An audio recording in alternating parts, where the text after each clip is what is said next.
Mr. President, I'm here on this monumentous day for our country. And I would like to address some of the remarks from my friend and neighbor from the state of South Dakota. I hope he'll stay for my remarks.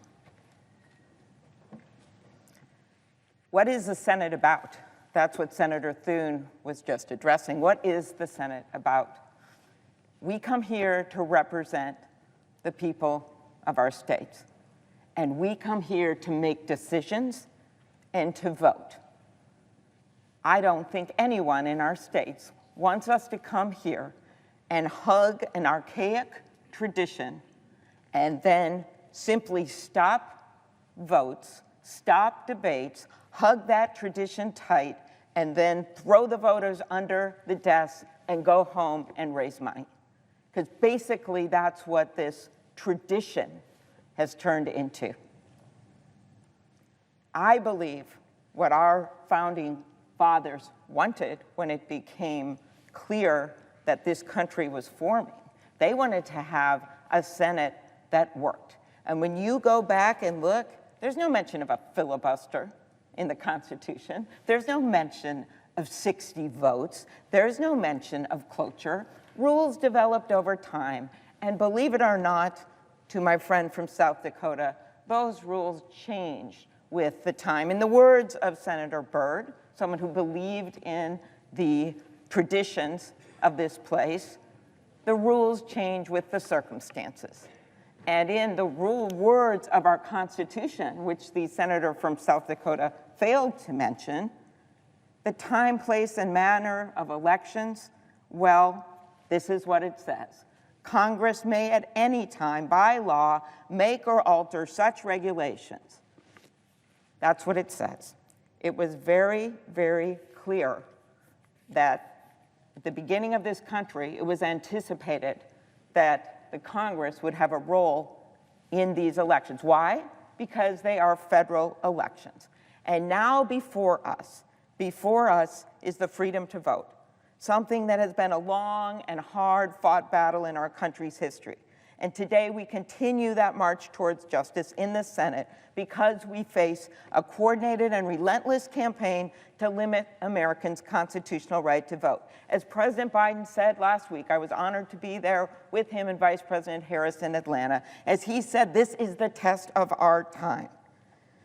There are moments in the life of our nation, like when a bomb blew up the 16th Street Baptist Church in Birmingham, 4 little girls murdered.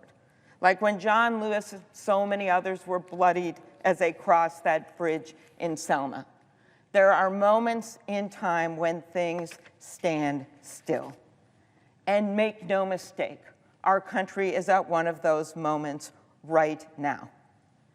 It is no coincidence that after more Americans voted than in the history of this country in the 2020 election, that suddenly there was a flood of state election laws meant to suppress the votes of Americans. It is not, as a majority leader just described, a minority leader just described, a fake panic. A fake panic. Let's see what is fake about this.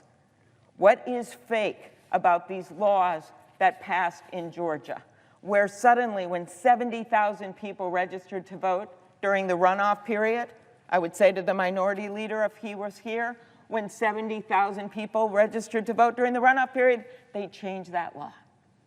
They reduce the time of the runoff period. They make it so that no one can register during that time.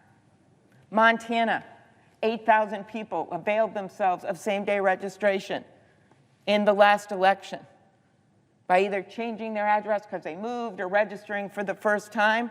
What do? That's it. That's not going to happen, even though it's been in place for 15 years long before the pandemic. That's not fake. There's nothing about that. It is fake. And when I think about the moment in time we're in now, I look back to that moment when Senator Blunt and I and Vice President Pence, the last ones remaining in this chamber, with 2 young women holding the mahogany box with the last of the electoral ballots through Wyoming, 3:30 in the morning, took that long walk over to the House of Representatives, that walk that had been so joyful just that morning. That glass broken on the sides of that walk, that was not fake. The statues covered in spray paint, that was not fake. That was real. Just as real as the fact that over 440 bills since that fateful day have been introduced to restrict voting. 30 of these bills have been signed into law in 19 states. What is happening in states like Florida, Georgia, and Texas with their omnibus bills, that is very real. The voters, they know it's real. Last summer, when we took the Rules Committee on a field hearing, joined by Senator Ossoff, who's a member of the committee, and Senator Reverend Warnock, who has taken on this torch in his state and across the country, we met a veteran living in central Georgia. He told us how he took his older neighbors to vote early, but they had to give up and go home after seeing the line wrapped around the block. And when he later went back to vote, he had to wait himself 3 hours in the hot sun. That's not fake, I say to the minority leader. That is real. This guy, a veteran, he served in the Air Force during Operation Desert Storm. And when I asked him if he had to wait in line when he signed up to serve, he said no. But when he came home and he wanted to vote in an election in the United States of America, he had to wait in the hot sun, hour after hour after hour. When the minority leader said that no American deserve to have their voice silenced, as he just said in this chamber, those long lines, one ballot box in the middle of Harris County, Texas, with over 5 million people, that would be like putting one ballot box in the middle of my entire state. What are those laws about? Silencing people. That's what it's about. When we were in Atlanta, we also heard from Helen Butler, a former election official for a rural county, who told us how she was ousted by Republicans in the state legislature after over a decade of service, which the new law makes even easier to do by stripping power away from local officials and ultimately putting it in the hands of the state legislature. They are messing around, my friends, with the very counting of the votes, with proposals made in Wisconsin, with proposals made in other states. One Montana woman living on the Blackfeet Reservation had open heart surgery a week before the 2020 election and relied on a tribal assistance provider to return her ballot. But under another new law, the assistance she received is now banned. These are real, and these are real people. It is voters being made to stand in the rain in homemade masks and garbage bags at the beginning of the pandemic just to exercise their right to vote. It is veterans standing in hot lines in the sun in Georgia. It's a voter in a wheelchair in Texas being forced to travel 3 hours and take 4 buses round trip to reach a ballot drop-off box. It's a voter in Arizona being told that she didn't receive her mail-in ballot for the state's primary because she had been marked as an inactive voter, even though she had just cast her ballot in the presidential primary. And it's 5 states, Indiana, Louisiana, Mississippi, Tennessee, and Texas, still telling over 30 million Americans, registered voters, that they cannot request a mail-in ballot during a pandemic without an approved excuse. That is why it is on us, with the support of the Constitution, to take action. And as I noted at the beginning of my remarks, it is in fact was anticipated in the Constitution, with that clause that empowers Congress to make or alter rules for federal elections. What does the freedom to act, what does the Freedom to Vote John R. Lewis Act do? It sets basic federal standards to ensure that Americans can participate in the franchise. It guarantees at least 2 weeks of early voting, like voters now have in 2/3 of states, including red states. It provides for same-day registration, like they had for 15 years in Montana. It allows all voters to request a mail-in ballot without an excuse, and ensures voters do not need to provide witness signatures or notarizations of notary publics that they would have to hire on mail-in ballots. Because if you're in South Carolina right now and you want to cast a mail-in ballot and you have COVID or you're in a hospital, you have to have a witness sign off on that ballot. It also makes sure voters have access to drop boxes. The Freedom to Vote John R. Lewis Act would also include much-needed protections against those seeking to undermine our elections. Senator Blunt and I held a bipartisan hearing this last year, and we found out that nearly 1 in 3 local election officials feel unsafe because of their job, and nearly 1 in 6 have received threats of violence. The Republican Kentucky Secretary of State said that if something doesn't happen, they're not going to have enough people to work at elections. Now, he didn't agree with what we were going to do, but he did note that they no longer have enough volunteers to work their polls. A Republican Philadelphia City Commissioner who did want to see legislation passed, Al Schmidt, he told about the threats he's no longer in his job he received as a result of his work simply counting the ballots.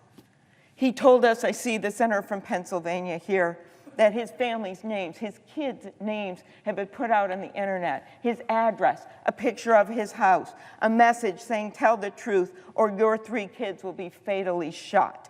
Arizona Secretary of State Katie Hobbs told us she received a message, I am a hunter and I think you should be hunted. These are not just one-point examples. Over 9,000 members of Congress have received threats, double, triple. This is according to the Capitol Police in numbers that we have never seen before.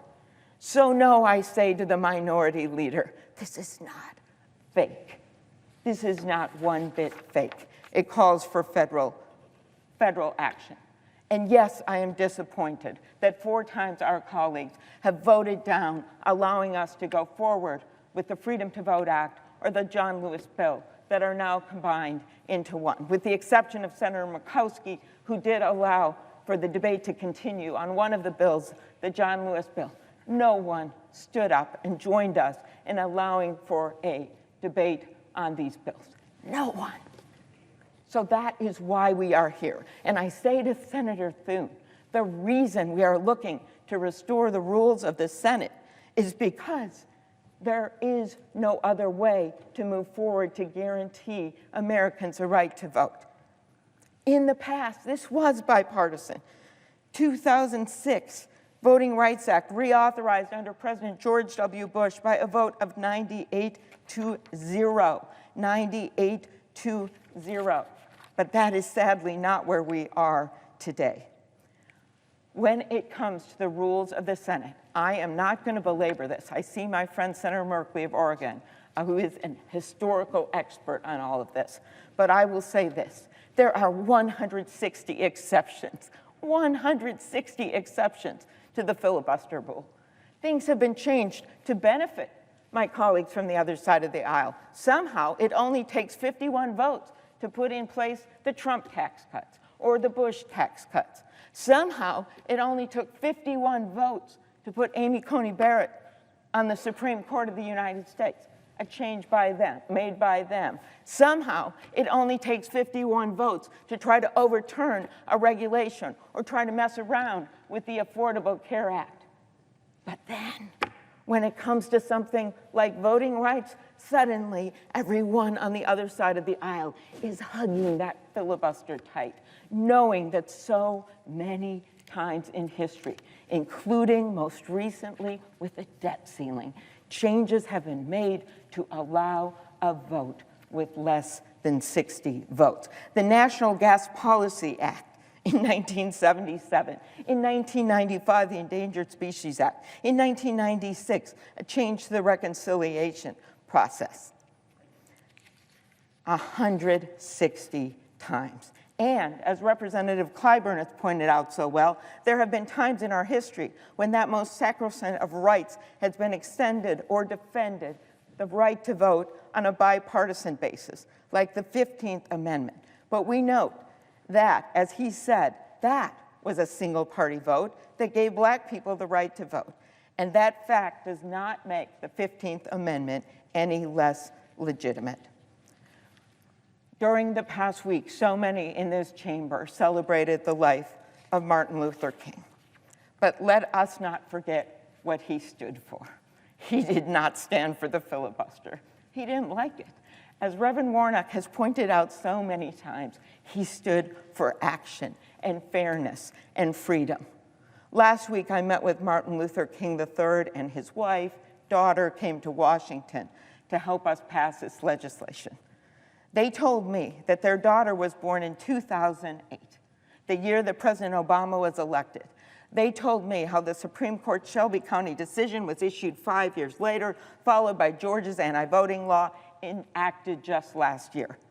How sad is it that if we do not act, their daughter, the granddaughter of Dr. Martin Luther King Jr. and her classmates will face more obstacles to voting than they can cast a ballot, than the promise that they were born with. This cannot be the democracy that our children inherit. Dr. King once said, and I will paraphrase, that disappointment is finite. I don't know how today is going to end, but if it ends without this bill passing, we will be much less of a country moving forward. But I will keep this in mind, what he said: disappointment is finite, but hope is infinite. The people of this country will not tolerate silencing, as the minority leader has said, silencing their voices, truly.